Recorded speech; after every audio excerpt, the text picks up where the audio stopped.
Hello, everyone. Welcome back to another edition of the You Always Win podcast. Oh, yeah. That's right. Today we got a couple nice, sweet, short little topics you like to talk about. Got to see a man about a dog later on, so we got to hit the road. Hit the road, Jack. Anyway, so Red Dead Redemption 2 announced just recently that online...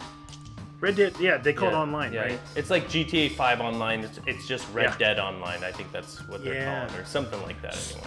So, initially, 5, 15, 30 years ago when it was originally announced and we got all hype trained up for it, they announced about, co-op, multiplayer. Obviously, these types of games are built to be single-player games, right? The stories, right? The stories are pretty crazy in Red Dead, If you played the first one and you understand and you like the setting, some people who like GTA 5 might think that Red Dead is boring, because they like the city and all the drugs and hookers and fast cars. They don't like reality, which is you can't even run over you can trample a hooker maybe with your horse, but that's about it. No, you could tie one to the train tracks in Red Dead 1 and the train would run over, which is not good. But I mean, the story is good though. The story is amazing. The story is incredible and it's fun. It's one of those pretty immersive games you could get in with a western feel. And I really enjoyed the first one. I appreciate the variety, man, because we got all these sort of modern day things or future things. I know we got World War II, we got World War I, but sometimes you throw in the Wild West, man. If it's done right, and if someone's gonna do it right, it's gonna be Rockstar. So.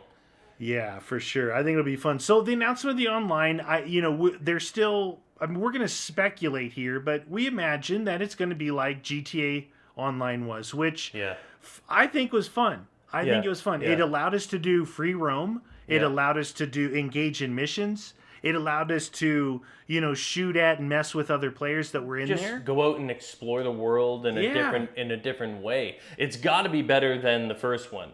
Like, I like the storyline. The single-player campaign in Red Dead, the original, was great. Yeah. The multiplayer sucked. I don't care if... Maybe you liked it for whatever reason, but in comparison to, say, GTA 5 Online, it was horrible. It was just...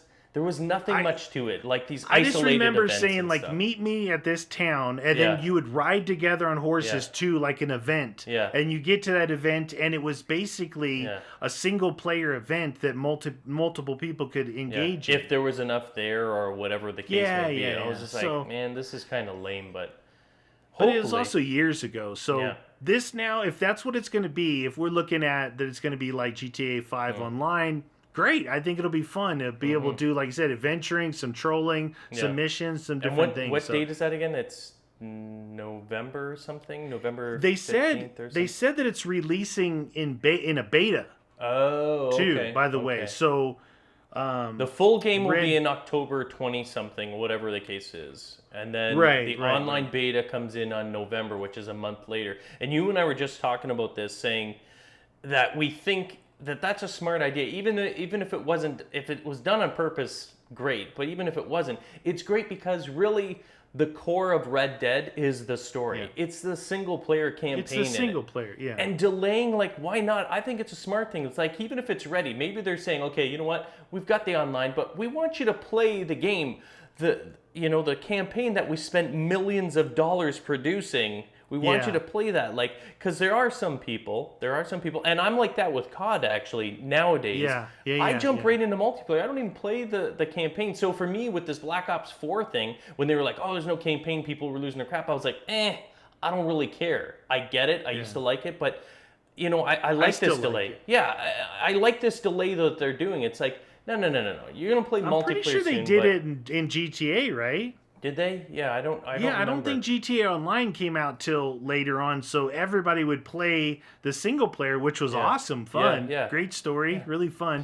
And then when Online came out, it just blew up. So. And there's a good chance too, like I know people are looking like, oh, what about PC? Same thing with GTA 5. It came out on console first, it came out on PS4, Xbox One, and then 6 months later, it came out on PC. 6 Yeah. months. You know what I mean? They released in November. That was only back in 2014, 2014, yeah, and then April 2015 is when it came out on PC. So that was like Yeah. 6 months later that it came out. So just because it's not releasing on PC right now, I guarantee you it's going to release on PC. There's no way that it's not. It's just The only thing to keep in mind though is the cheating was rampant on PC. yeah. So master race, it's more like the master cheater race. That's what it is. Yeah, it was really, it got really, really bad. Like, so bad we stopped playing it. Yeah. Where I think that the same thing could probably happen on here. Oh, for sure. If it's PC, you're going to find cheaters, dude. Way easier to infiltrate and come up with cheats and mods. And the problem with it is, when I say cheating, they would teleport you, they would steal all your money, they'd blow up your cars. It was instantly. trolling. And it was just lame. So, yeah, stick with it on console. I think it played really well, the first one, so it should be a lot of fun. It's very interesting. I'm curious though. I don't know what they're gonna do because of how bad the multiplayer, in my personal opinion, on the first one was. I'm curious to know if they're gonna try and emulate what they did with GTA 5, because it was such a huge success that people spent so much money. Like, from a business standpoint, people spent so much money so that they could buy all those fancy cars. What are they gonna do with Red Dead 2? You're gonna get a fancy horse? Well, actually, in a way, though, if you really think about it, in a way, it was a continuation. Like Red Dead, again, like I said, you would meet up, you would go to an event. That's kind of what you did in GTA. You would meet up and go to an event. Or you could invite people from that were in that server to that event. So GTA was like the next evolution step from Red Dead, and now maybe we'll see the next evolution again. Yeah, so I you're see still more going to see a lot of the same things. Yeah, I just want to see more people in the world in general. I just found when I played multiplayer with Red Dead, there wasn't enough random actual other people in that world. It was just it was so hard to come. And then, like, did you have fights with them? Could you trade with them? Could you know what I mean? There wasn't like, oh, this guy's got a bounty on him. I know there was actually. I think there was. Was there a bounty? I can't remember. It's been so long. Well, I like the one in GTA where you'd have the bounty, and then on the map it would show where they're at. Yeah, you want to be a doucher, you get marked. So I hope they do something like that with Red Dead 2 multiplayer. I think that would make it a lot more fun, rather than just putting up with the douchers. Oh yeah, for sure. So we're definitely looking forward to having some fun on Red Dead Redemption 2 online. Bullshit. All right, you guys. So we got some cool. I think it's cool information to pass on. There's topics of discussion going on about the Black Ops 4 Blackout mode's tick rate on their servers. Yes. And so maybe you could explain to people kind of what the tick rate is. Yeah. So you hear a lot of these things. You hear about lag compensation, netcode, all this stuff. Sort of tick rate, lag compensation is all part of the netcode. It's all part of like what makes up your experience when you play multiplayer online. And tick rate specifically is how many times that the game, or the server rather, and it's vice versa and your system as well, but how many times a server in a second sends out packets of information, how many times they send that information to you. And the reason why tick rate is so important, you get a game like Counter-Strike where the tick rate at minimum is usually 64. Now they have higher ones and everything. That means 64 times per second they're sending information to you. And it's telling you where that person is, where someone shot, where that bullet is. So the more ticks that they send out, like the higher the tick rate, the more accurate what you're seeing on screen. So when you have a low tick rate, that's when you get those moments, what I used to refer to as being Treyarch. These were back in the Infinity Ward days, but when you would be shooting someone and you duck around a corner and all of a sudden you die. So because the tick rate was slow, and it's always been pretty slow on Call of Duty. They've been increasing it over the years, but generally it's been slow. So if they're only able to send so many ticks out, it's like if that person shot their weapon and it was like in between ticks. Because remember, it can happen at any time. There's so many things happening in a game. But that bullet is sent in between a tick because the space is bigger, right? So if like they're saying Blackout is 10. So 10 times per second, it's sending information. It's very low. 10 tick rate is very, very low because in between those times, if something happens, that's when the lag compensation and the netcode has to determine. They have to say, okay, well, this person was here, We're going to Yeah. assume that the bullet hit here. It has to guess. It literally has to guess. Yeah. And it has to guess quickly. very fast. Very, very fast. It has to say, okay, yeah, it hit, or no, it didn't. That's why on your screen you'll see like, boom, boom, boom, you'll hit 6 times, and then all of a sudden you'll die. You'll look at the kill cam. You hit them, maybe twice. That's because the tick rate, the gaps in between, and the netcode has to guess where it is. So it happens both ways. It's not just you, it's everyone that plays on it. So tick rate is very important in Twitch shooters and reaction shooters like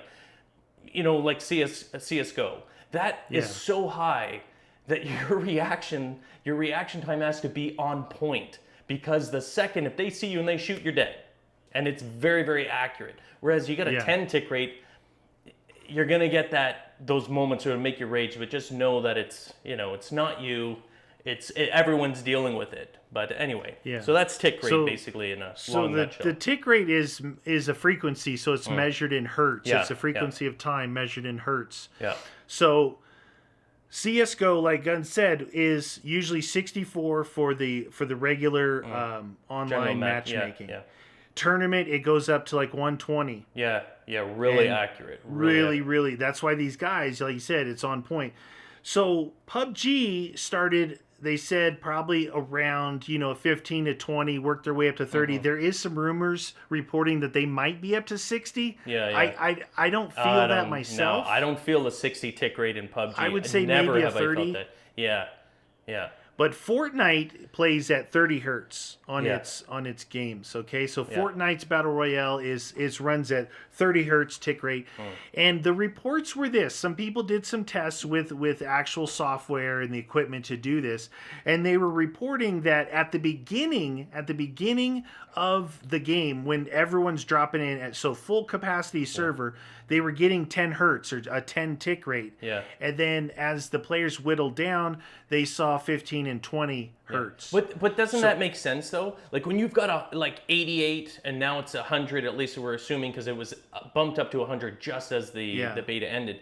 But when you got that many people, and as well as I do, even in PUBG, in the first 2 minutes, you're talking it goes from 100 to maybe 50 people, maybe 60 at the max. Within 2 minutes, people are getting eliminated. The tick rate to handle all of that information, of course, is going to be low so that you don't lag. And it's like you said, if it's saying if it originally was 10 and goes up to 15 to 20, it means it's a variable tick rate. And saying, okay, once this many players are gone, amp up the tick rate so we can send more accurate information. Yeah. So this plays into the way you and I play. And the way that I played the beta, and that is, I don't go into these high volatile areas, like really populated big areas, because if that tick rate is that low, it's going to be a toss-up, man, whether you're going to be killing those It doesn't people. prove anything. It doesn't prove that you're good. That you got lucky that you got a weapon. You got lucky, yeah. And that tick rate, if it's truly at 10, you are at a severe disadvantage when you drop. Once those people are gone, then the game becomes more accurate. And remember, we're in a beta. People are like, oh my God, it's so bad, blah, blah, blah. It was a beta. The game's not even released. PUBG has been released for, 2 years? Has it been 2 years that it's been around there? Yeah. And Fortnite's had months and months and months. We're talking about a game that hasn't even released. I'm surprised that it played as smooth as it did. It was such a huge leap for Call of Duty to do something like this. Well, that's what I was going to say, though. So really we're bringing this up to pass on information to you guys if you're interested with this kind of stuff. And one thing that I do want to say is that if it is a variable tick rate, that's something new. Yeah, that's it could be just that maybe it's a fix. They're shooting for 30, but it chugs it down and then it will recover, which is cool. But if someone actually built in a variable tick rate to make the game run smooth as it could, that's pretty damn throughout smart, the whole game, that is pretty good. But here's what I wanted to say. I asked you a question straight up. Forget about it, about knowing these numbers. I said, if I told you that it was playing at a 10 tick rate, did it feel that way? No. And you said no. You said it felt pretty smooth. The engagements felt fine, jumping over things. But you remember, tick rate, you're not going to know until you're in an engagement. And because defense of other people, I don't drop into high populated areas. So the time that I find engagement, though, we're already down to that 50 people. We're already down So there. you may have been up to 15 or 20. So by that 20 time, hertz. yeah, my first engagement likely. I Okay. mean, I've been dropped into areas where there's other people, and I still killed them, and I didn't feel like it was, you know what I mean? Like I didn't feel at a disadvantage. But again, I don't put myself in a situation where I have to test that theory every time. So maybe other people are, you know, experiencing that. But I have no doubt, though, dude, no doubt that all they're going to do is improve it, because I had almost no issues at all with the beta. Zero issues. Like I wasn't like, oh man, this really needs to be fixed, or this is unplayable. You know, like in Black Ops 1 when it released on PS3. Oh yeah. Unplayable. And that was on launch day. That was on launch day. Unplayable for PS3. It took a week or two, almost 2 weeks, before the game was actually something you could play without wanting to throw your PS3 out the window. Yeah. But this it was fine, dude. It was if all they're gonna do is improve the experience that I witnessed in the beta, it's gonna be an incredible battle royale, hands down. Yeah. I'm just saying this, and I like PUBG over Fortnite, but I'm saying it's gonna be way better than PUBG. If they're already at where they are, and all they have to do is keep optimizing it, it's gonna destroy it. You know? Yeah, and that's kind of the thing here. So a lot of people get so interested in the specs of things, the specifications, and a lot of times the specs can lead you astray. Yeah. So if you play it and you enjoy it, what does it matter if it's 10, 20, or 30? If it's working for you and you're comfortable. If though it's the other way where you're like, wow, there's a major issue here, and then as a community we can, you know, state our gripes like we always do, and then they know that they can work on it. But if we didn't tell you about tick rate, or that you didn't know anything about it, that it was running at, you know, 10 versus 30, if you don't know that, then it doesn't matter. Just play and enjoy it. Don't let it stain your mindset. Don't like, read so much into specifications of everything, like specs of a computer, specs of a car. There's so many things that on paper, this looks so much better than that, but in reality, it's the reverse. You know, it's the feeling that you get from it. But we wanted to pass on, you know, kind of some of these technical things that work in the background. This is all built into that word netcode that we talk about. You know, it's all encompassing. The word netcode encompasses all these other little things that are in there. So it depends on where you're at, your internet speed. Ping, there's a lot of things that go into it. Yeah, everything like that. It can greatly So if you're enjoying it, if you enjoy it, don't even worry about the specs, though. Yeah, but I'm just saying that I know for a fact they're going to improve it. I know that they're going to get it up, because the main multiplayer, they have so much wiggle room. They didn't even really push the limits, I don't think, because I didn't feel any rubber banding, I didn't feel any lag, you know, in the game. So they were very safe in those numbers on the beta. If they can actually crank that tick rate up to at least 30. That's going to be I think the regular multiplayer runs at 30, doesn't it? Yeah, you know what? They've been actually increasing it to, I think, around 45. Like World War II, I think they cranked it up to 45 tick rate, or possibly even 60 near the end. But they've done a lot of work on that engine. And you know, Treyarch's just constantly tweaking it. So I think if where they're at right now, and testing it, being very safe to make sure that that beta ran smooth, there's going to be no problem. We're going to have some little bit of chugging, but I have no doubt that they're going to get to a tick rate that's 30, 45, maybe not 60, but 30, 40, around there. I think it's achievable, and it's going to make it a really viable contender for competitions, the competitive scene. You know what I mean? Yeah. Because you can't on 10. You can't make it competitive. But the other thing they can do also, if they're at 100 and they got this 10, 15, 20 thing, they can lower it to 80. Yeah. And maybe start at 20. Yeah. And you know, there's ways to work around it. You know, it's size of the maps, you know, per the amount of people. If the map is small enough, then between 80 and 100, you're not going to notice the difference, because for the first couple minutes you're trying to get geared. Yeah, exactly. And if it's 80 instead of 100, in a regular game like PUBG, by the time you get geared, shoot, there's 40 people left. Because all these yahoos jumped into military base and they're like, I died, I'm gonna start the next one. They don't care. You see it every time. As soon as you can jump, everyone's like, get out now. I'm like, what's the rush, man? I'll see you in the final circle, man. Exactly. All right, so what we wanted to cover one last thing here, and it was just that, this time of season where all these new games are released and you get such a variety of games, whether you're a single player type of person or you're a multiplayer type of person, whether you're a co-op, whether it's, military shooters or westerns or World War II. Assassin's Creed, Odyssey way back in the day. It's just a really fun time of year to be a gamer, right? What do you think? This is a really good year. This is a great year to be a gamer, actually. I mean, especially, we've been doing this for a long time. Media and I have been in this, I'd say business, years. whatever. And like I've said before, I've been playing video games, especially on consoles, for about 35 years. Right. So I've seen a lot of things. I've always been excited. I always love games, but this year is pretty phenomenal, though. I mean, we got so many people playing Fortnite. Even though I don't play it, I see, and I love the fact that people are so engaged, and it's permeating into culture. Like, even people that aren't into video games know Fortnite. It's just everywhere.